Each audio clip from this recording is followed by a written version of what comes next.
Parce que quand on lit vos derniers ouvrages et vos articles, dire non au chaos actuel, dire nous pour réveiller l'espoir, dites-vous, la remarquable livret sur Costa-Gavras, Costa-Gavras ou l'espoir, voyage en terre d'espoir, vous êtes en quelque sorte un chercheur d'espoir, et on en a bien besoin en ce moment, et des chercheurs et de l'espoir. Qu'avez-vous trouvé?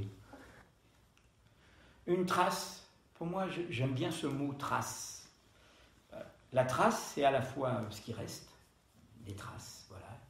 Et j'aime bien toutes ces petites traces, toutes ces petites vies, voilà, toutes ces bribes. Et la trace, c'est un chemin. C'est une empreinte et c'est un chemin. Donc voilà, j'ai trouvé une trace. Je suis très content que vous disiez ça. Moi, je pense qu'on est toujours requis là où on est. Parfois, y compris dans les polémiques qui ont parfois accompagné mon parcours, il y a eu parfois des malentendus, parce que, les gens voient le journalisme comme quelque chose qui est au-dessus des gens. Bon. Moi, je pense que je suis un travailleur de l'information, je me bats là où je suis. J'ai perdu des batailles, y compris dans un grand journal où j'ai peut-être été présomptueux. Mais j'essaye de me battre là où je suis. Donc, là où je suis journaliste, qu'est-ce que je fais ?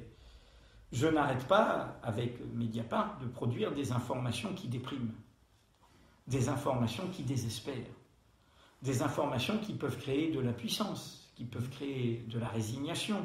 C'est trop lourd, c'est trop gros, c'est trop énorme. Donc du coup, je me sens requis pour dire, mais non, mais avec ça, on peut aussi lutter, on peut aussi résister. D'où ce que j'essaye de faire. Et je le fais parce que Mediapart est porté par ça. Mediapart, c'est aussi, et c'est pour moi la vitalité de cette histoire. Moi, j'ai 64 ans. Ce journal, on l'a créé donc il y a maintenant près de 10 ans. Mais ceux qui font Mediapart ont l'âge de mes enfants.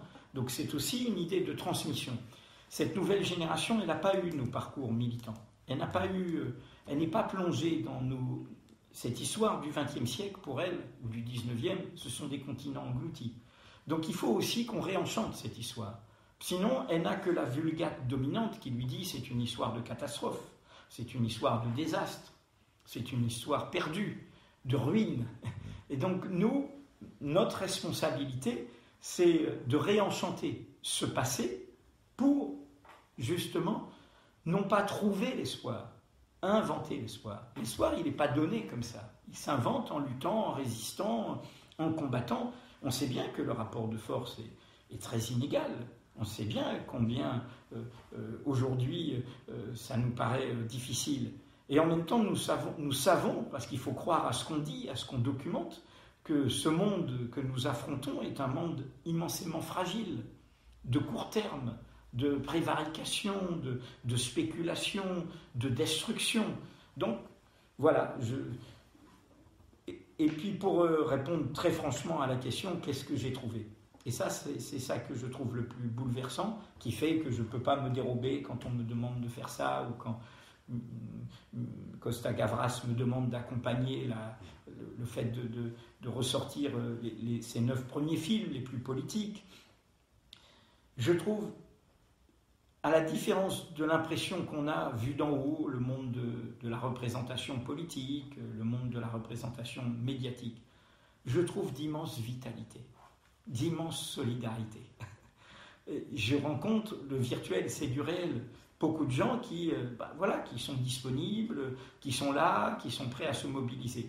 Nous savons tous quel est notre problème. Il y a un immense fossé entre cette lucidité collective que nous avons, cette disponibilité qui est la nôtre, et les médiations politiques. C'est ça le problème dans lequel nous sommes. Hein. Parce que nous sentons bien qu'il nous faut réinventer un peu la façon de faire, de traduire ça en politique. Une des pistes qu'il y a dans mon introduction dans le Métron, c'est peut-être de retrouver un peu plus l'esprit du XIXe siècle.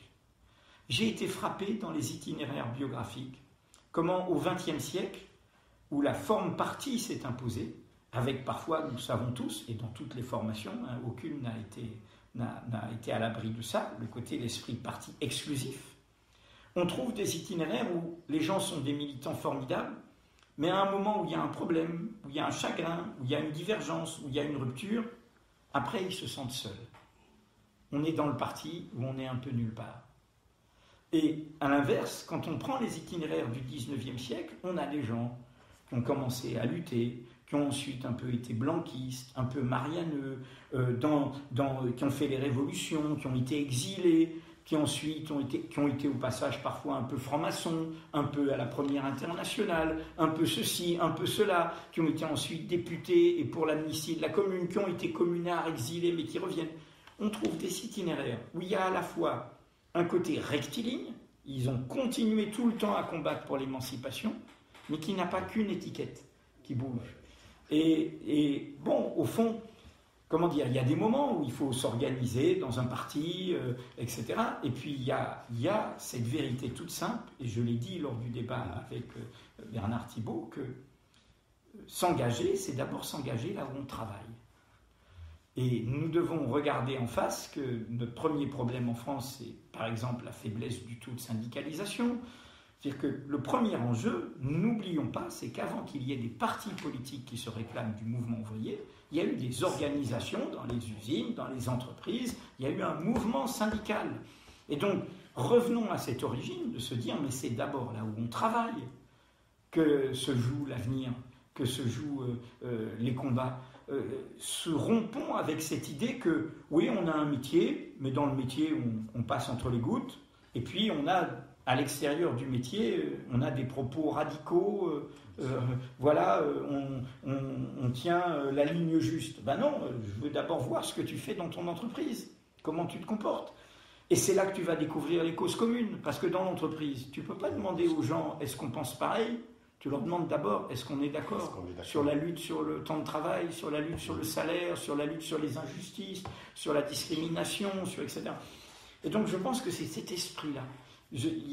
Dans les notices que j'ai retrouvées, il y en a un qui me tient à cœur, Henri Lefort, inconnu, une des figures de la Première Internationale, un de ceux que préféraient Marx et Engels, ils le disent, qui est l'initiateur de la Déclaration des 60.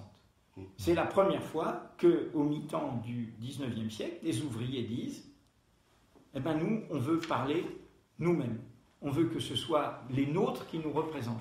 On ne veut pas qu'on parle à notre place. » Et ça, voilà, on en revient pour moi à ce qui est l'essentiel aujourd'hui. Vous dites dans le livre « L'histoire n'est jamais finie, elle ne fait que nous attendre ».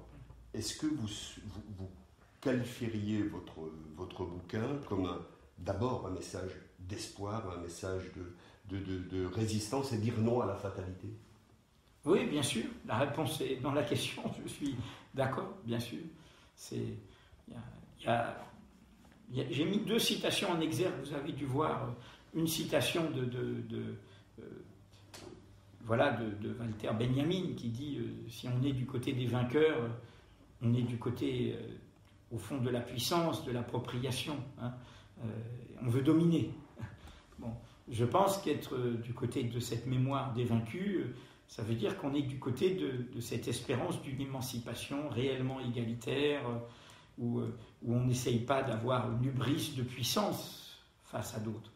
Et puis une autre citation, c'est peu connu, Baudelaire avec Courbet et d'autres, en 1848, lors des journées de février 1848, ils ont animé un journal qui s'appelait Le Salut public, qui a fait 2 numéros. Et où Baudelaire fait un tract politique, où il dit cette beauté du peuple, quand il s'assemble, quand il se rassemble.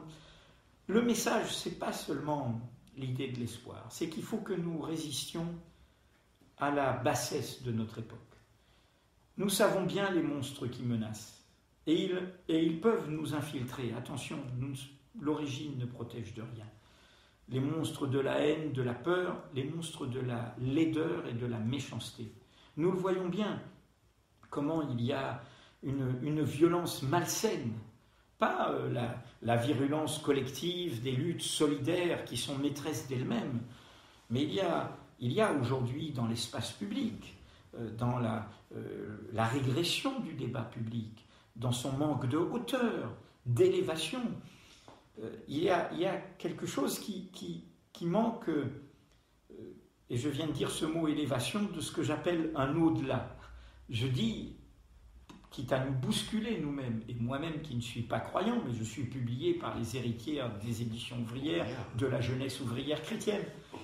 Je dis comment nous avons besoin d'un au-delà de nous-mêmes. Que l'espérance, l'espoir, c'est pas seulement il y a une solution politique, c'est aussi nous élever, c'est aussi être un peu, et les militants ouvriers savent ça, hein, être un peu droit, digne, et ne pas nous abandonner. Et donc, je crois vraiment que dans ce moment-là, il faut retrouver cette beauté, cette bonté, leur radicalité face à la laideur et à la méchanceté de ceux qui veulent déchaîner les haines et les peurs.